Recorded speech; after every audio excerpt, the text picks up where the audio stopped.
Amber, you came to Onga how long ago now? Actually, it's probably about four years and maybe a week. Okay. Yeah, just over 4 years ago. Mattress on the floor, working out what needed to be done to the house. And Yeah. why Onga Onga? Well, actually, the house itself was a huge draw card for Yes. me. I had not long come back from the UK. I'd done quite a lot of travelling up into York, which is where a lot of my mother's family is from, as well as up into Scotland. And I sort of really felt that draw to be back into an old villa. Villas are my passion, Yes. and I kind of stumbled upon this home in Onga, and I'd already been down to Central Hawke's Bay a number of times, but I think most people go along State Highway 2 versus Yes. Highway 50 and out this way. And as soon as I hit into the village to come and look at the house with my daughter Brianna on that particular drive out, I just fell in love. It was great. Yeah, just the feel of the village took me back to a time, I guess, where I sort of associate a lot with my grandparents. I have fond memories of as a young child, being here when my grandparents owned a home back in the early 50s. And you've done amazing things with it. Thank you. So essentially we didn't move in fully initially, apart from me having the bare basics here, and then it was really a case of working out what needed to be done. Obviously with old houses, the more you unpick, the more you find. Yes. The more bits of borer or mould or different things, leaks and so forth. So we had a fairly comprehensive report done. Initially, some of the windows on this bedroom side of the house needed to be repaired. So, I think the biggest thing was to find people who were sensitive to the building. Yes. And had that respect and knew what they were doing. Once again, for me, the basics of respecting the building, doing it as it should be done. So picking up native woods where you can, or getting the right measurements of wood, or metrics versus the imperial way of measuring things is quite different. So windows, guttering all around, roof repairs, the veranda at the front here that needed repair in quite a lot of areas. The biggest real thing that had to be done as a matter of urgency was really the coach house, or stable, to the point where it was actually unsafe to be in there. So you couldn't go upstairs. The stairs weren't there anymore. It was a big decision to get the house done to a certain extent and then move straight on to that. Okay. And I think there's a lot of that in Onga Onga, and I think it's something that's underappreciated, in terms of just the sheer number of older buildings that are in good condition or stood the test of time. There are a lot of properties and buildings and structures in Onga Onga that require that passion and patience. The coach house was kind of happening at the same time as we were doing work in the kitchen. It was interesting when we first sort of dreamed about what are we going to do with that building. My initial thoughts were accommodation, and it was an interesting journey because I must have had about 4 or 5 builders come out to take a look at it, and they all went, pull it down, and I was like, there's the gate, off you go. Then it was really around working out the flooring because it was on a dirt floor, as most stables would have been in the day, but it was really then almost an epiphany for me. One evening I was lying there in bed and thought, I love gardening, and I've got big, dreams and desires of what I'm going to do in different zones here. I'm going to turn it into a gardening room. So Ish has his little part, and I have my little part, and then the other part downstairs is very utilitarian. So we store wood, and we obviously have to service the house with water and pumps and so forth. So a part of the building downstairs is used for that as well. But no, it's worked out really, really well. And I think some things are meant to be. So yes, reclaiming, retaining, reusing, upcycling, that's the name of the game. Good.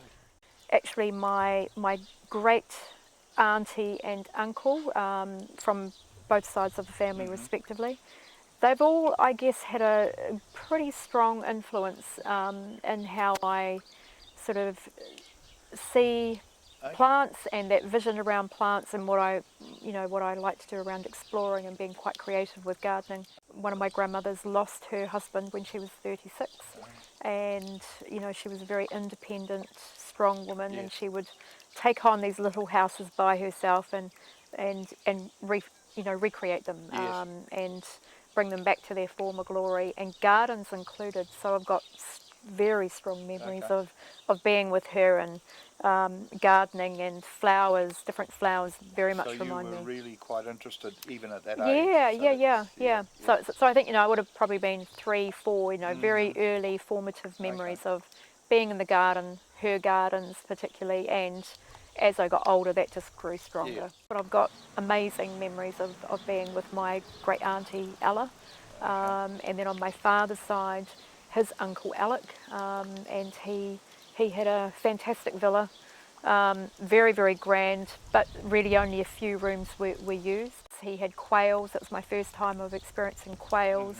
He had a bird aviary, and I always recalled the first time going into his back part of the house where there were these big grand libraries and the special quiet parts of the house where the kids generally didn't get to go.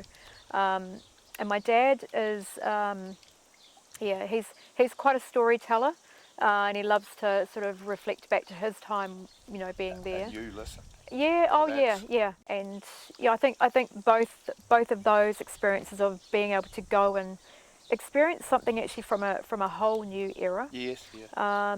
And also understanding their stories around how the war and the depression also had an impact in the play in their life.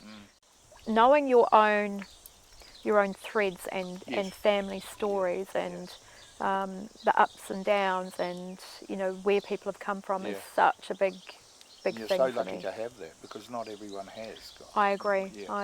Yeah, that's a really good point. Even with my work, I sort of always go on the principle of kindness because a lot of people don't have that. No, they don't. So extending that warmth and kindness and acceptance is really important.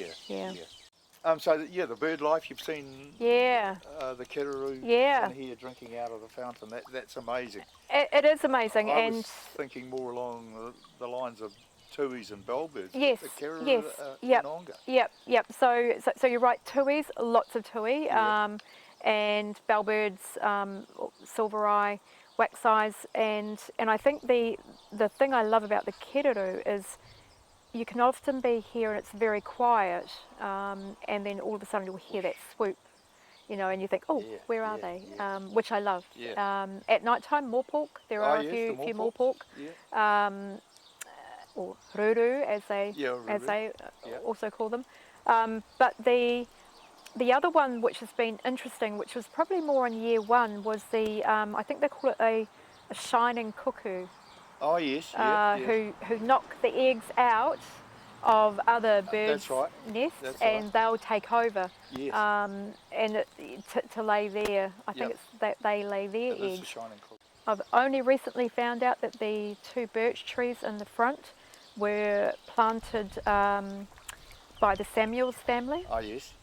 And I've recently had Alison and her sisters and Ted come and visit, which was fantastic. Oh, that would have been great. And the amount of stories and I guess detail around inside the house and in the gardens, and just even hearing their dialogue together was wonderful. Just wonderful. The interesting thing, when we purchased, we didn't know it was listed.